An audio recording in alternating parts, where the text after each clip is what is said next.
Welcome to Burlington Beyond. My name is Paul Gerard. Thank you for joining us tonight. I'm joined by John Glynn and Pat Marino. And a couple weeks ago, we had our program with the school committee candidates. We had all 4 candidates on. We had a great program, and we thought we would invite the candidates for Town Moderator tonight to our program. We reached out to both candidates, and one of them declined. But tonight we have with us Sally Willard, who is the current Town Moderator and candidate for re-election for Town Moderator. So thank you for joining us, Sally. Thank you for having me on.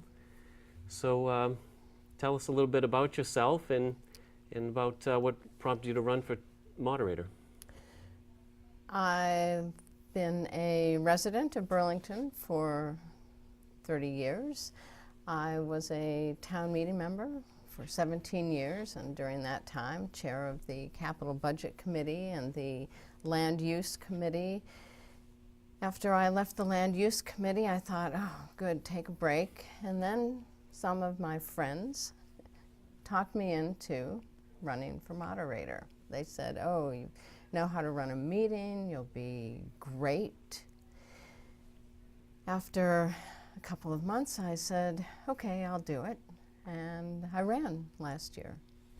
And I won, much to a lot of people's surprise. And it's been an interesting year. I've learned an awful lot.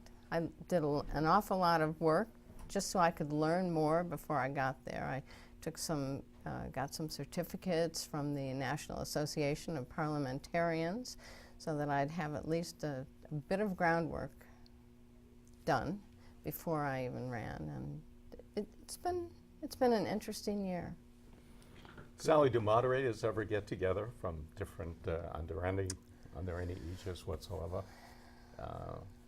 to discuss common problems or whatnot, or is that? As a matter of fact, we do. Okay. The Massachusetts Moderators Association counts among its members many of the 300 and some moderators from both open town meeting towns and from representative town meeting towns. There is an annual meeting in the fall. I attended that. I got a lot of good information. And I have a meeting on Saturday, this coming Saturday. It's just for representative town meeting moderators, and that's in Arlington. So that's interesting. They have the program set up for people to learn. So you're an expert on Robert's rules now? I don't think that anyone becomes an expert on Robert's rules. It's interesting. There's also a discussion list for the moderators. And there are people who have been moderators for 20, 30, 40 years. It's a long time. Who have questions every now and then. But it's a great discussion group. I've always wondered, and I've heard on several occasions, that we have one of the smallest town meeting membership. And I'm wondering if that is to our advantage, disadvantage, and how we compare with some of the other towns with regard to, I know Billerica, for example, I have a friend who is one of the town meeting members, and she said they have something like 200 plus members. I believe that was but it's far in excess of what we have. Do you think there are benefits one way or the other? I think it depends on the town. I know that in Lexington there are 21 town meeting members from each of 9 precincts. There are some smaller communities about our size, that have 200 plus town meeting members. Now, in some towns, the Finance Committee and the Board of Selectmen and lots of other officials, elected officials, are also by default members of town meeting. Oh. So since you're finishing up your first year, you've experimented with a couple of things in town meeting, the mics and the owl for one example. How do you think the experiments went so far, and any thoughts, if you win re-election, of some other ideas that you'd like to entertain with town meeting and how we operate currently? The mics in the aisle, as you know, that's something that they do in towns throughout the Commonwealth. It works very well. I think we have a problem with one of the reasons that it didn't work, and I watched as people would crawl over others to Yes. get from the Exactly. center out to the aisles. I think one of the problems that we have is actually a physical problem, and that's the setup of the auditorium. The rows are not wide enough for people to easily move in and out. So I watched a few people climbing over other people. It's always awkward to get up from your seat there, yeah. Yes, it is. So in our case, standing in place is a good idea, simply because of that reason. I got a lot of good feedback about the setup. Some people thought that was great, that this helped to streamline the conversations and that it helped to get people to easily be recognized simply by walking up to the mics. There were a few glitches, something you would expect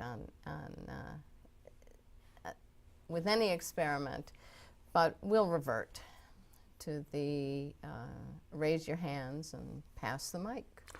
Personally, I'm happy with that. I don't like the idea of crawling over. And also, there was some difficulty with people from the back running down to the front. And as a matter of fact, in a couple of instances, who could get there first or who did get there first was the question. So this way, and the young people that work there, are they just volunteers or? They're students. Yeah, they're students. Are they appointed by you or someone, or are they? I was just wondering, they just volunteer for that probably? Because they do a good job. Whatever you point out someone, they go running right away. And I think that's important for the momentum of the meeting. Are you enjoying your work? Yes, Why? it's challenging at times. I have learned an awful lot about how towns operate because of it. Making the appointments is an interesting process. As you may recall, last May I asked people to sign up Yep. if they were interested in being on a committee, and that went fairly well. I got some interest. I found that for some of the committees there wasn't a lot of interest, so I had to Push call a little around. Yeah. But I think they've done well. The bylaw review committee has, and the rules committee that you two were Yep. on, or are on, hadn't met for many years. And their reactivation, I think the reactivation of those two committees has produced some incredible results. Yes. The bylaw review committee has presented, and town meeting passed almost 20 bylaw updates, Yeah. That was great. which that's phenomenal. The bylaw at the very top says that the bylaw review committee should or shall, which means maybe they will, they shall report to the May town meeting any amendments or updates that are needed. And as long as I was in town meeting, I don't think that had ever happened. So What are the requirements, or at what point can someone call a special town meeting? Who can and under what conditions are they? Is it just the selectmen, or does it something that can come up in most departments? it's generally going to be something that has some urgency to it, or some topic that is not ordinarily going to be on the warrant, say on the May warrant. A special town meeting can be called by the by the selectmen. It can also be called by any 10 town meeting members. Oh, okay. So if 10 town meeting members had an urgent matter that they thought the town should address, they can go to the selectmen and They ask. petition the selectmen Yes, they for, petition the selectmen. to have it called. That's very interesting. I know this may be backing up just a little bit, but maybe for those who don't know, you could explain a little more of the role of the town moderator, because we're assuming everybody knows what that is. The moderator has essentially two jobs. The first one is to conduct town meeting, to call on people who want to speak to an article that is before them, and to really conduct the conversation, conduct the discussion. The second job of the moderator is to make appointments. The moderator makes all of the appointments to the Finance Committee, that's the Ways and Means, to the Capital Budget, Land Use Committee, Bylaw Review, the Rules Committee. Conservation. No, that's the Town Administrator. Oh, really? And we have a Human Services Advisory Committee. There's also a Facilities Committee of town meeting. So there are several committees that people could be active on if Always plenty of if opportunities to volunteer. there are always opportunities. Do you have any say with regard to the master plan? Is that strictly the planning board? The moderator has 3 appointments to the Master Plan Steering Committee. Okay. And other than that, it's a subcommittee of the planning board. Okay. So a couple of our town meetings got a little contentious, and my question really kind of is, how difficult or, how comfortable are you trying to reel in some of the members to, keep the organization on track when it comes to addressing the warrants that we're talking about? I know that's been a concern from some of my compatriots, and it's a challenging aspect of the job, one that a lot of people, may not really understand how the moderator, tries to, stay on topic and although letting everybody have a voice, try to make sure that, we still, are a legislative body that is rational. Well, keeping people on topic, I found, is not as difficult as trying to force people to maintain a civil discourse. Our discourse should be civil, and people should wait till they're recognized to start speaking. Some people don't. You call on them and they just go on. Other people, when they're called on, they will sometimes start on topic and then veer off. I've never had a problem reeling them back in. Some people could ask 20 questions and no one else have an opportunity, and I don't hesitate to say, well, you've asked a lot of questions. Can we we're going to let someone else have the opportunity to speak. The civil discourse, it's tough to get people. If someone starts a rant, it's important, and I think we've only had, I think there were only 2 of those. But once people start calling people names or directing their rants at people, that's when it's important to rein in and remind people that in any meeting, all questions and all discussions, all opinions should be expressed to the moderator. You should never call someone by name. So in other words, John, you shouldn't say, well, I want to address what Pat said. It should always be, I want to follow up on what the prior speaker said. No, of course. And that doesn't always happen. That's true, too. I think Paul Vallely is the one person who always addresses questions and answers All right, questions and opinions to the moderator. There's an issue that I'm sure everyone is aware of, and that is attendance. I'm not sure that there's anything that can be done about it. But do you have any feelings with regard to people who have been appointed and who are fairly regularly absent from town meeting? Is it something that the town meeting members themselves should try to grapple with, or is there some other way that they can be notified, or should they be notified? Well, Pat, first, they're not appointed, they're elected. That's right, they're So, elected. You know, so it's really the precinct that they come from that, you know. Should, but in the address meanwhile, it. in the meantime, they've been there for a whole year, or they've missed a whole year, and I just don't know if there's something that the other members can possibly do. And That would have to be a bylaw change.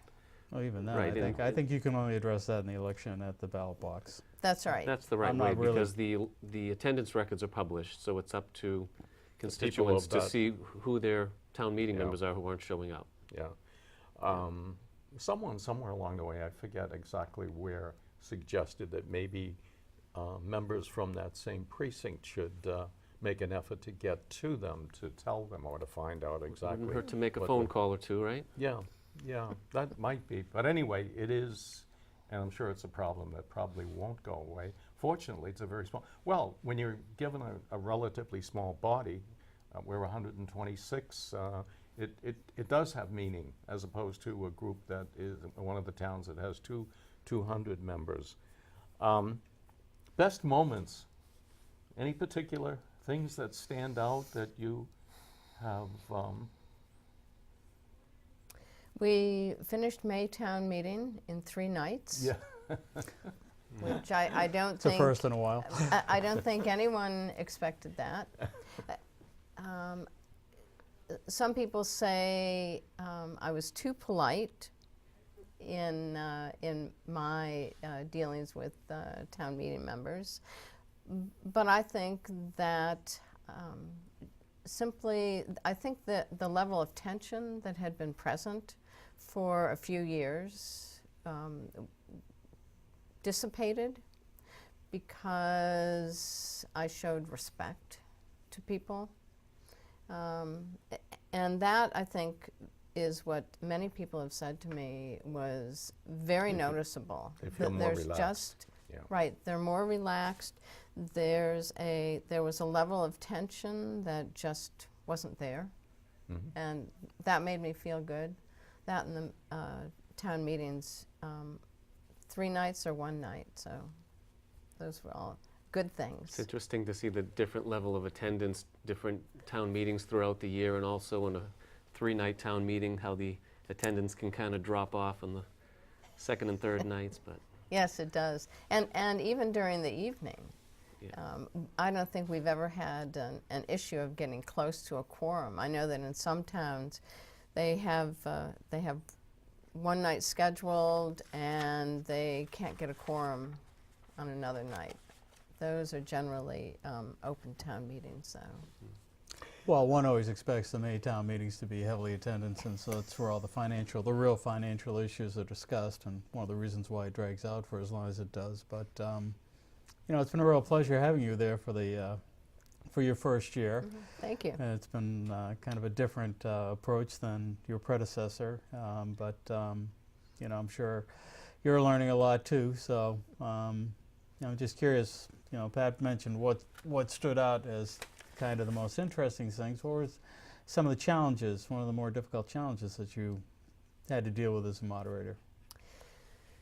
Well, you may know that Burlington, we had several resolutions, and 2 that were tacked on the special town meeting in November. The planning board. Right, related to And the the- planning and the board healthcare. and the residents in. Burlington has a history that if people want to present a resolution, then we discuss it. One of the things that I considered was for the special was should we have a resolution that's not at all related because the special town meeting was called for a specific purpose.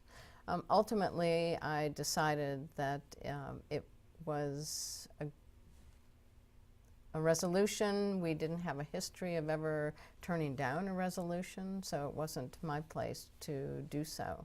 You know, if at some point town meeting wants to either make a rule or a bylaw that says, you know, the resolution has to be related, then so be it. But until then, the resolutions, that's a contentious issue. Yeah.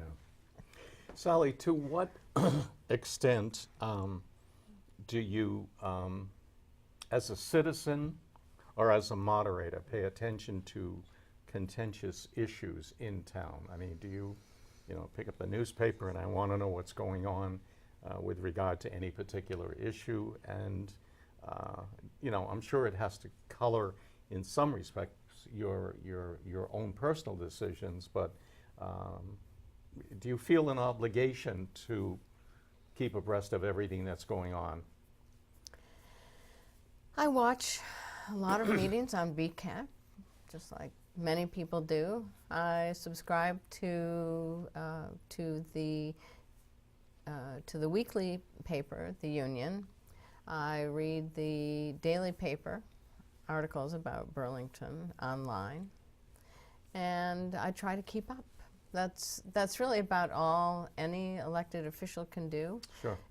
Discussions with my friends and neighbors and others about what's going on also.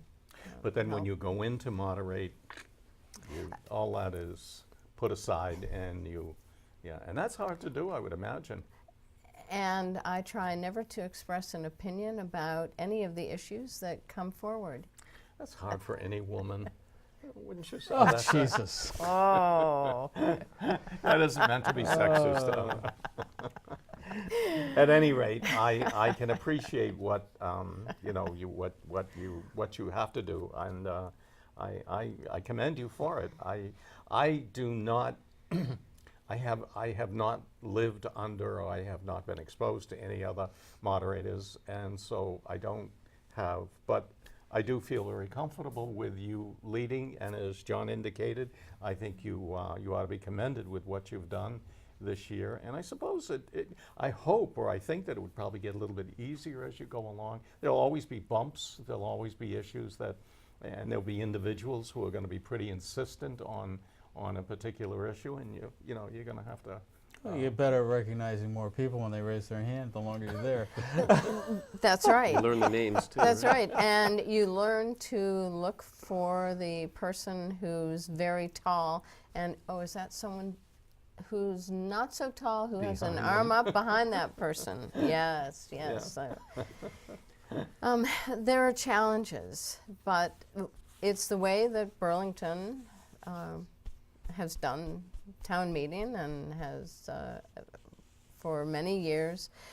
Robert's Rules says that you should stand up to be recognized. Now, if John stood up and someone who was a bit shorter stood up behind him, then any moderator is going to see John or another tall person first. Sure. And then you have to hope that somehow that person, the shorter person, can wiggle through. But, raising of hands is the way we do it, so be it. Alleviates that problem. That's right. There are some people who have their hands in the air. They speak, and then someone says something, and they're ready to go again. And you have to give people the opportunity. Everyone the opportunity to speak. One of the things that I am particularly careful of is, not showing any bias in who I call on, because we have many issues where there are very definitely two sides.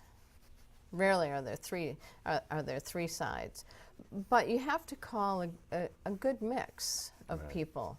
Yeah. And I think that that is very, very important. You know, with to regard to the make everything taller and the work. shorter people, the auditorium is not really ideal.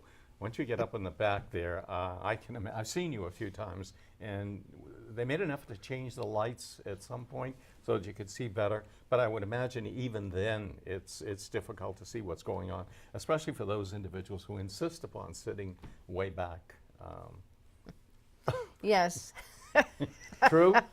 Yes, it is. Well, the lighting is not meant for the people on the stage to see the people in the audience. Yeah, It's a high school auditorium, right. which is great, and a lot of towns use that. But the lighting is really it makes it difficult. You can see people over from the stage over in the back left because there's a spotlight. But you really it's hard to make out sometimes the people that I are can well imagine. in the dark. You said you've lived in Burlington for 34 30 years. 30 years. I don't want to say, do you like Burlington? I guess what I want to express is, are you happy with the growth that you've seen in Burlington over those years? That's quite a few changes. Well, there have been changes. When I moved here, there were, I think, 4 restaurants. Oh, there Wow. weren't. Pat had one of the first here. That's right. 4 restaurants. Back when I When came did you here, open your restaurant? 1963, Yeah. I had Wow. the first sandwich shop and pizza shop here in I Burlington. remember it well. And yeah, I Remember the creaky I- floors. yes, you do Oh, yeah, remember. of course. I marvel at the change. I marvel at the growth. I'm very impressed with the growth. There are things that I wish could be a little bit better, maybe a little bit different, but for the most part, it's been terrific. I mean, what I've seen, just the one little thing that you mentioned, 4 restaurants, and now you have there's a world of restaurants. Any level, any expense. It's probably that you 70, want. 75 in town now. Are there that many? Oh, yeah. Oh, Well, more than 100. Before we let you go, maybe. Sally, would you Yes. like to make an appeal to the voters? It's all yours, if you'd like to speak to the viewers. Well, thank you. Yes, I've been moderator for a year. I have done, I believe, a good job conducting town meeting and making appointments.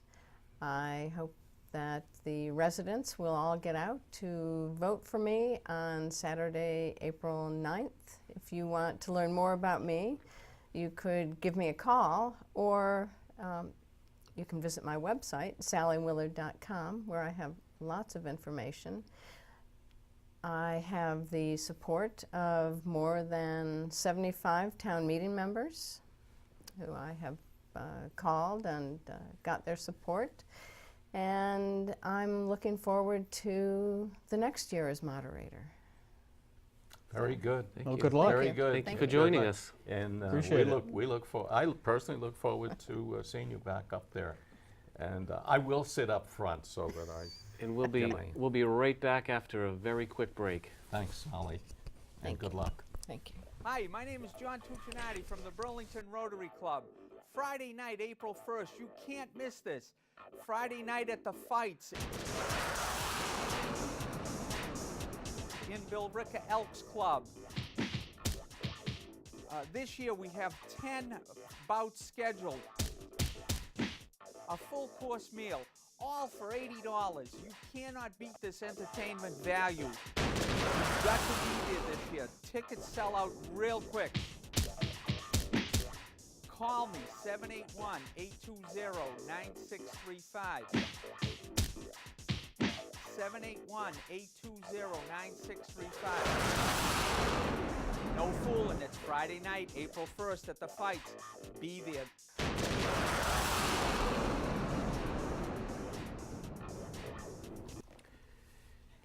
And we are back. We figured we would talk a little bit more about local election issues. If you've driven around town at all, you've noticed all the campaign signs around more than I remember seeing in quite a while. So what do you guys think of the school committee race? And seems pretty contested. Yeah, it'd be interesting to see what the what people decide. I mean, you have two people that have been on school committee for a long period of time. I think have done an excellent job, and you've got two newcomers that have excellent backgrounds, addressing some of the contentious issues that kind of propped up in school committee over the course of the last year or so. The accreditation issue being a hot button for certain people, and got, I think, blown up more so than it needed to be, but certainly, something that people are concerned about. And, some people may feel that, it's always not a bad idea to put new blood on, boards. So we'll see how, the population decides. Obviously, I'll keep my opinions as far as who I like, to myself, but, we're blessed. We have, excellent candidates on the school board. We have two excellent candidates that are running for it. We're very fortunate in this town that, we have a lot of people that care about the town and that are willing to dedicate the time and effort to make sure that, all the different departments run well. So, from that perspective, it'll be interesting to see what shakes out, and, it'll be, it'll be interesting to, see how that race, I think that's well said. Yeah.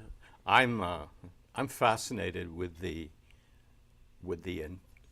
obvious, not the turnout yet, but I suspect that there will be a great turnout. I'm especially impressed with the signs that are out.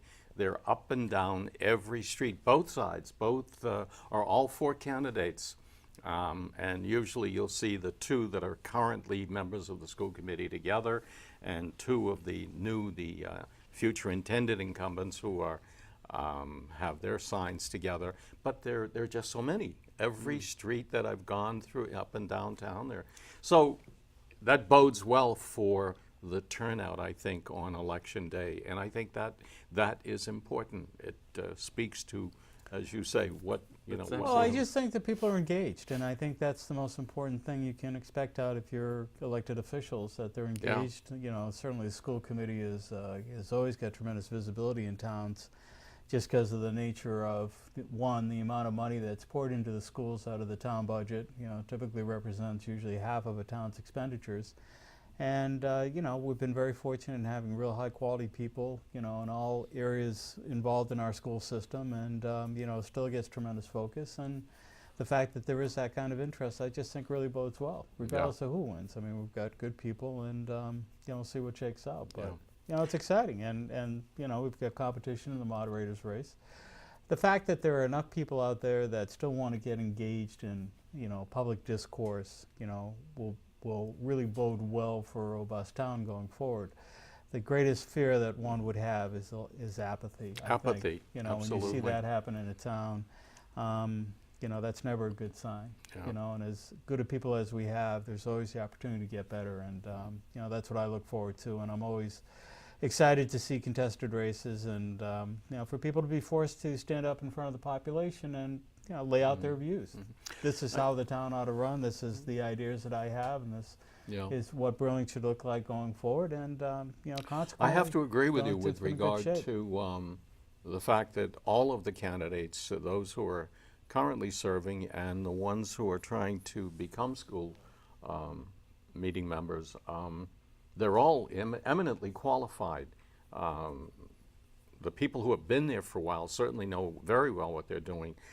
I guess the question really, it begs the question is, and that is new blood better than, and this is something for the individual voter to decide individually when you get to the booth, and that is, even if you assume or know or you feel comfortable with what the incumbents have been doing, is it always wise to change and have new blood in there? It's a difficult question, and I guess the only thing you can do is look at the credentials of each of the candidates and try and make your own decision as to which will be better. They're all extremely well credentialed, Yeah. and sometimes the real question is, with new people, is there a different thought process in terms of how your schools are operated, And to some degree, how much of an impact, the school committee has in terms of driving that forward. They don't have as much impact as, some people assume they do. A lot of things are dictated to, school systems by state, Yeah. Dictates, special ed, MASCAC, testing programs. A lot of the stuff is out of their preview. So, there's only so much that a school committee can do, but we'll see what happens. I mean, I certainly have been very happy with the people we've had there over the years. We've had some real quality people there, and we've had a couple of changes over the course of the years, and we'll see what shakes out. If I can take this to another level with regard to schools and what you've been talking about, one of the biggest issues at the national level is Common Core and the states retaining more power in determining the testing of the children within their states. I personally agree with that. I think that at the more local level, I don't know Common Core that well. I have heard people speak to it, both pro and con, mostly against it. But I do like the idea of the school systems and the state government having control of the testing that is administered to the kids. I think that when you get up into the federal level, it's a little bit too far away, let alone the other opportunities that the federal government has with regard to monies and controls of Well, the I think school anytime system. you get a federal government involved in something that really should be dealt with at the local level, you're just asking for trouble, and the federal government pretty much screws up everything they touch. So, absolutely they shouldn't be involved. Yeah. Personally, I would have liked to see the federal government give block grants to the states and let the states dictate, how their school systems are going to be developed and worked on, because every state's a little bit different. How they want to approach their school structures is probably going to be a little bit different. What goes on in the Northeast is not necessarily applicable to what's going to go on in the Southeast or the Southwest. And, you get to see that cross-sectional, performance. And then you can measure, the performance, criteria in each of the different states, because they're great incubators to see what works and doesn't work. Sure. And then other states can determine whether they want to take, aspects of those programs and incorporate that into their own methodology. So, the federal government is just, in too many large programs, they just, do Also, such a horrible job. If viewers really want to get a good insight into Common Core, they can go to our YouTube page, and they can see our right. programs from a year or two Right. ago. We had Yeah. Sandra Stotsky and Jamie Gass from the Pioneer Institute. We had two great programs on Common Core Yeah, we did. with some real experts. And there was a lot of really, beyond just the educational aspects of Common Core, there were a lot of other really nefarious things associated with it in terms of tracking students, tracking parents. I mean, there was all kinds of other, to the side issues that seemed to be incorporated in what they were trying to do. It just, to me, just was a complete waste of time and money. I have to mention this. It came to mind when you mentioned those programs with Jamie and the woman. Sandra Stotsky? Yeah. And that is, I think we as a group here on this program have done one hell of a job in terms of bringing people in that are appropriate, people that are important with regard to what's happening, not only at the local level, but we've had some pretty good people. And my understanding is that this is our 40th show or thereabouts. It might be 40, 39, or 41. And I think that's a significant record. And I think that we deserve we don't have any, we have only water. Well, after the show, we'll see. I'm serious about that. I think we have done one heck of a job, and I guess we can tell the public that we fully intend to continue, and we have a lot of people that we would like to bring on.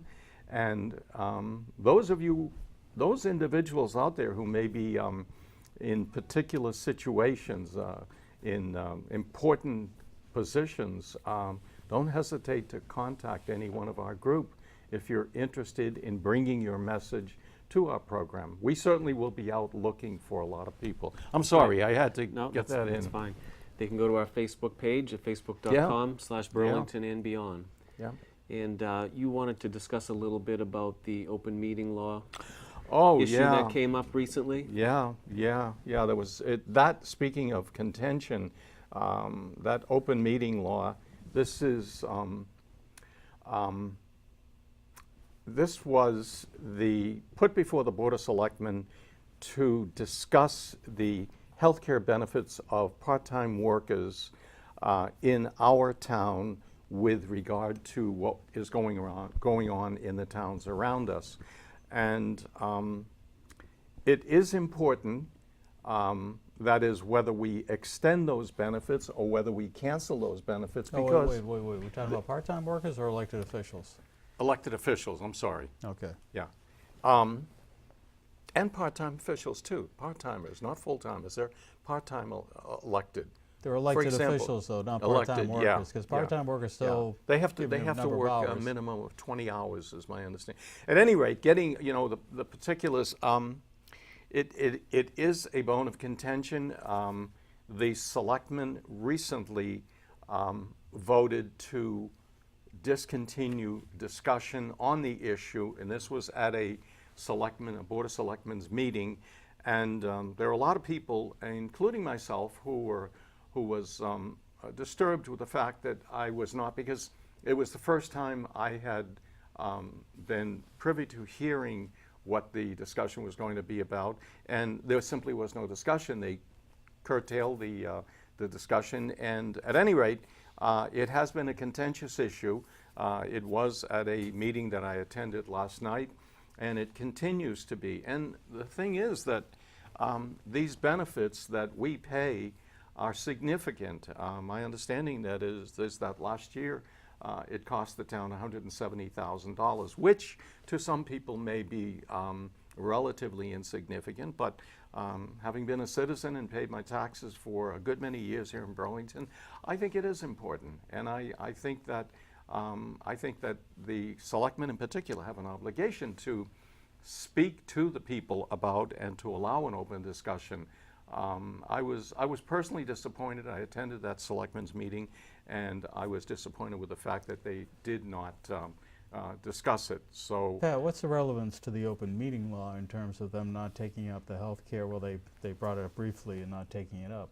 What relevance does that have to the open meeting law itself? they claim that town council told them, the selectmen, that the issue, I don't know why, but that the issue need not be discussed. I'm not sure of exactly what the tie is. The only thing that I'm trying to express here is that my personal disappointment at not having been able to hear the discussion pro and con as to why these people should have their benefits, especially since it has been fairly well known that the towns around Burlington have discontinued that particular benefit. And we continue to maintain it. We pay 70% of their health insurance. And for No, those... I know all the details. I was just trying to tie in the open meeting law with that particular meeting with the selectmen. I know everybody was there to talk about that issue.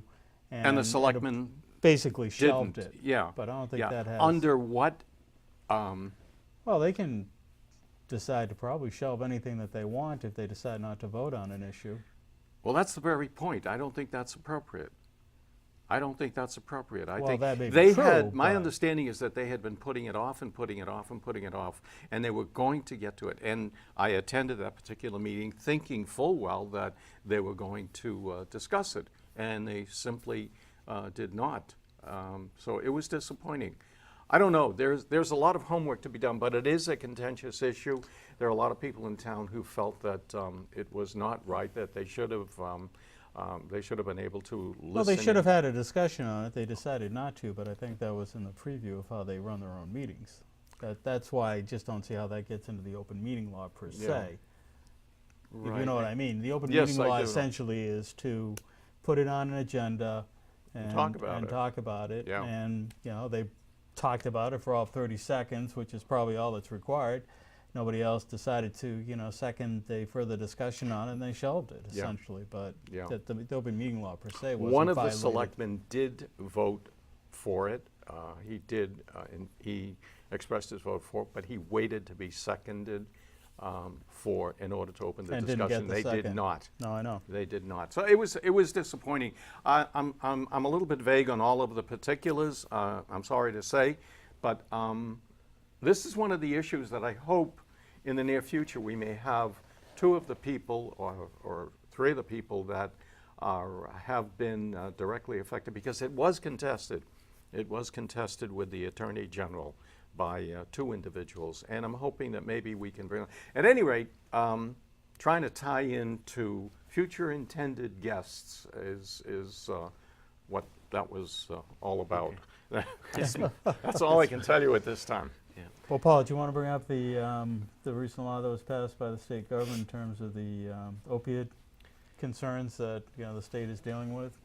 Just about every state is dealing with. Yeah, it's a huge epidemic.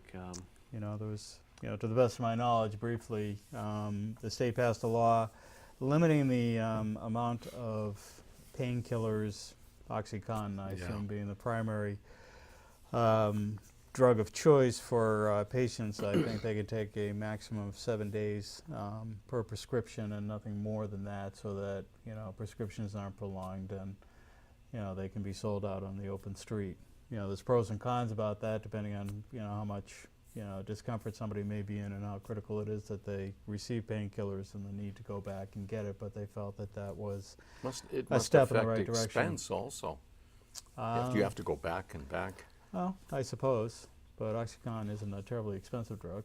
Yeah. Just Well, it's like a good- heroin isn't an expensive drug, which is the reason why the problem continues to accelerate, is because you can get if I understand it correctly, a bag of heroin for like $5 or something to that effect. So, kids can get hooked relatively quickly, and I think the other aspects of what they were trying to do with the bill was to provide a little bit more outpatient support, from rehabs and facilities along those lines, which have been severely depleted in the last 30 years in the state. So maybe there'll be a little bit more support on that side as well. You're a young man, both of you are. Is this something that is more indicative of our times today than it was, say, 20, 30, 40 years ago? As I look back on my own, drugs existed, but it was never this kind of problem. I don't recall anything close to an epidemic. Boy, I do. I can. You do? Oh, yeah. In the recent past or distant? After the Vietnam War and during the Vietnam War? Yeah, you're right. It was really Yeah, bad. probably, Look at all the yeah. singers that were dying from drug overdoses. I mean, all the stars. It's always been a problem, maybe more of an inner city problem Yeah. I think until recently. Yeah, but- and that's a good point. I think what's really gotten everybody's rancor up is the fact that it's in the suburbs in a big way now.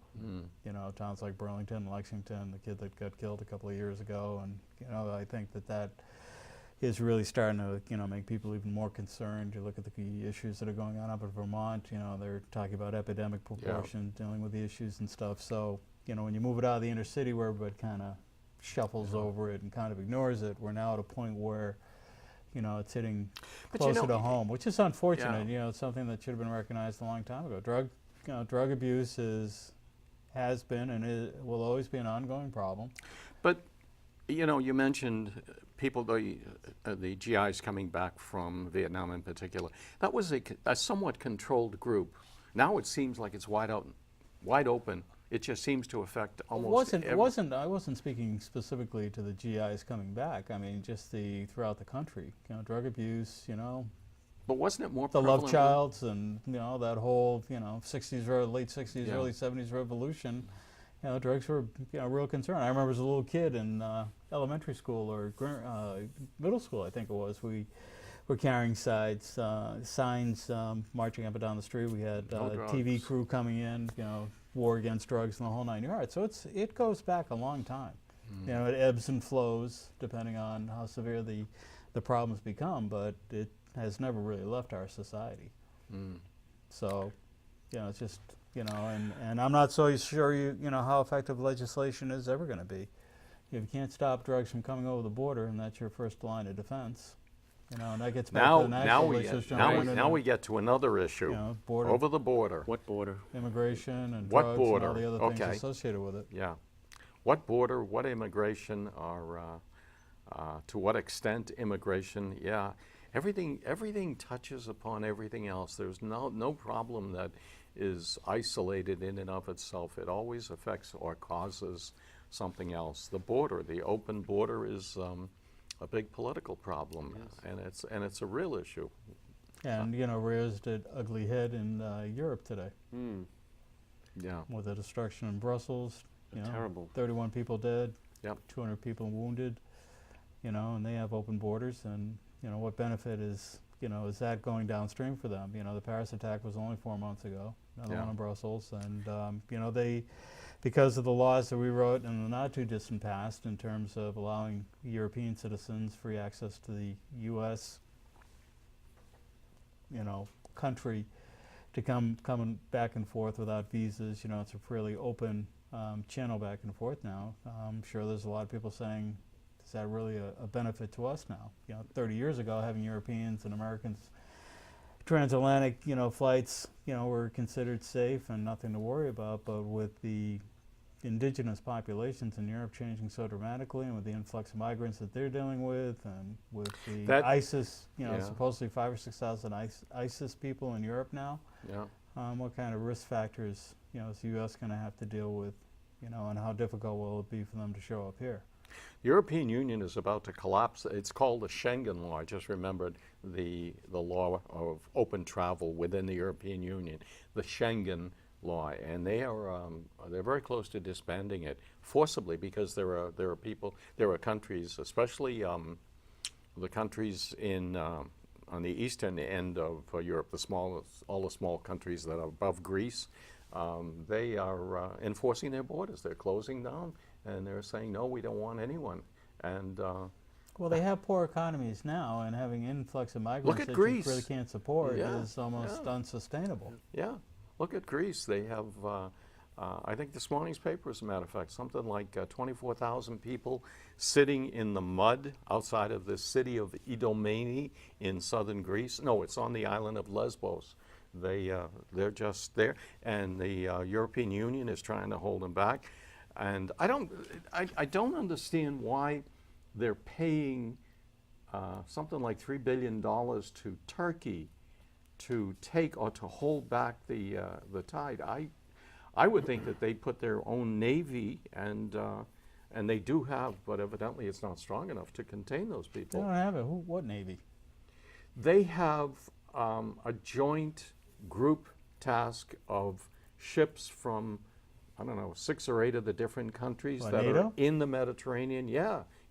They're trying to create a border, or if they see one of these boats overturned, they're supposed to try and rescue them and bring them back to either Turkey or to Libya, wherever they came from. But there is a task force out there trying to do that. Why they're paying Turkey, for that kind of money, and I've heard this commentary a couple of times, is what they ought to do is create a safe zone in separate parts of the Middle East for these migrants to go to and reestablish themselves, as opposed to just having them jump on boats, half of which make it, half of which don't, into an environment that they're never going to assimilate into. Well, Turkey and the United States tried that. On the border, they were going to have a no-fly zone, and they were going to allow the Syrians and the Afghans and whatever to settle in that area and maintain a no-fly zone. We never imposed a no-fly zone anywhere there. Pardon me? We never imposed a no-fly zone anywhere in the Middle East. Well, this was one of the plans, and then because Turkey is opposed to the Kurds, and the Kurds are friendly to the United States, or at least some of them are, it gets very, very complicated. It's a mess. It's an absolute mess. It really is. Well, and the problem is the only country that probably could enforce its will over there is the United States. And, since what occurred in Iraq, I think we've abdicated some of our responsibilities there. We created part of the mess. Mm-hmm. And then with the current administration, I think backtracked and walked away from a lot of the responsibilities we've had over there, and there's a vacuum. And consequently, not that I'm a huge fan of this, because I'm tired of sending our sons overseas for these non-winnable, century-old conflicts.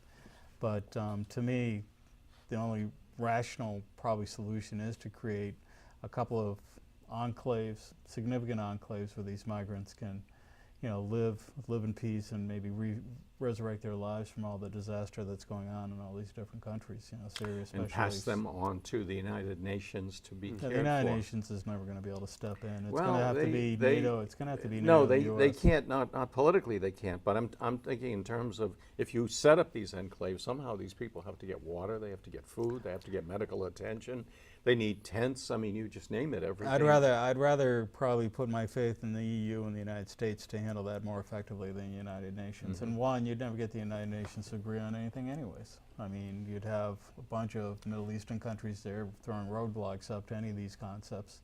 You're going to have to impose your will if you're going to do that. And I think the only organizations that are in a position to do that would be the EU, which, is just across the Mediterranean, so that this is pretty much on their doorstep, and the US that has, the Yeah, but the- John, the the European military Union, the European muscle to Union do at it. this point is so taxed. I don't know what they can do. I agree, but I mean, this is the only If option they England have. withdraws, I think they will. I think there's a very good chance of the breakup of the European Union. I mean, they're Well, they may go back to their, singular nation states, but again, they're still the second wealthiest region on the planet after the United States. yeah. As a entity, it's a 19 trillion or 16 trillion dollar economic environment there, and they're the ones that. And the reason I suggest that they need to be intimately involved is because they're the ones that are dealing with the fallout from what's going on in Right the Middle now. Te. They have to be involved. Yeah. There's no way around that. Paul, we're being signaled that we have only a minute left, so Who's going to win tonight? who's going to win tonight? There's the big question. Arizona? Is it Idaho or Utah? Utah. Utah. I think, yeah. Who's going to win? I suspect Mr. Trump is going to maintain his. Although I understand in Utah, Cruz is pretty strong. That is correct, yes. Well, what From we've what been we're being discussing told. is why his message is resonating with people. I mean, the open borders, and Yeah. we see the effects of it Yeah. all through the EU. And Yeah. at any rate, we thank you for joining us tonight. We hope you enjoyed the show. And please look us up on Facebook, facebook.com/Burlington and Beyond. And thank you for joining us tonight, and hope to see you back next show. Thank you very much. Good evening. Good show.